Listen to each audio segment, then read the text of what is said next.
Alan Rowell from The Accounting Place is back on Morning Live as tax season is underway. And this morning we're talking about deductions and credits and other stuff. Good morning, Alan. Are you having the most fun tax season ever? This year is going to be so much different than last year. Last year was just, what do I call it? It was like a circus. Every day, everything would change. The rules to yesterday were not the same as today. This year, we're better set up. We're ready to go regardless of the way we need to do it, whether it be virtually, whether it be in person, whether it be by phone, whether it be by courier. It doesn't matter. We're ready. Okay. Well, let's get down to business here. Starting with the slips. We should have them all by February 28th. So we got, 5 days left. Virtually all the slips will be out by then. So all the income slips, the government already has the pension and EI and the CERB, and all those slips are out. A lot of people have their T4 slips already. Everything should be available by the 28th. With the exception of T3 slips. T3 slips are trust slips, and they're not due out until the end of March. So that's going to affect anybody that has some mutual funds, for example, is the biggest one there.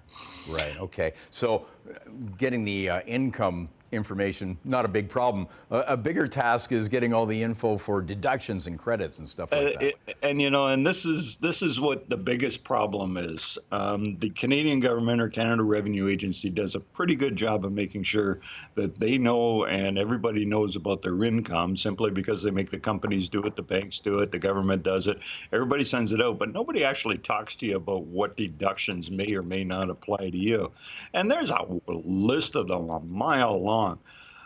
If we start off with the easy ones, everybody has, medical expenses, prescriptions, there's dental bills, there's all these things that are all deductible. But the problem is we collect up all those little prescription slips every week, and sometimes have a stack of them a mile long.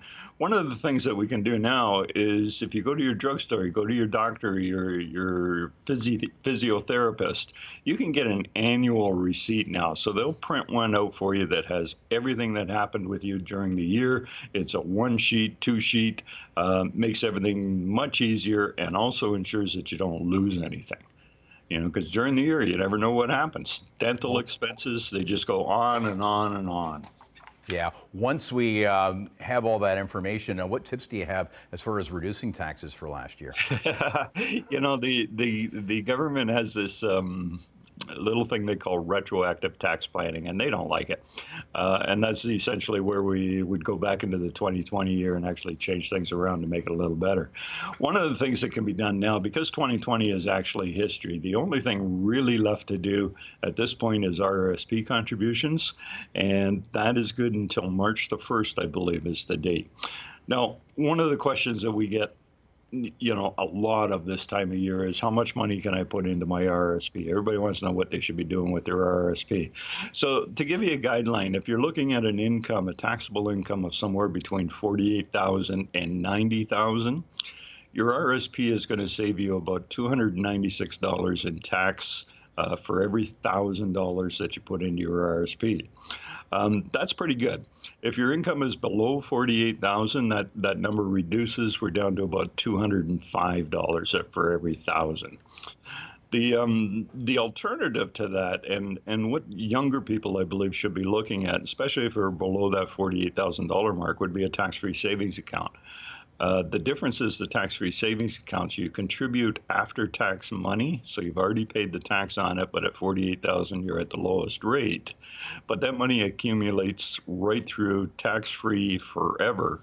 And I've seen numbers that wash out where you can end up with $600,000-$700,000, worth of capital at retirement, fully tax paid. And, if you talk to people right now that went on to, the RRSP route and they're sitting with all that money and they're paying tax on it now, Right. There's a big difference, huge difference. Yeah. Well, there's plenty more information online at The Accounting Place. We'll link that at chh.com and check in with you regularly during this tax season. Alan Rowell, thanks for joining us. Thanks, Bob. Have a great day.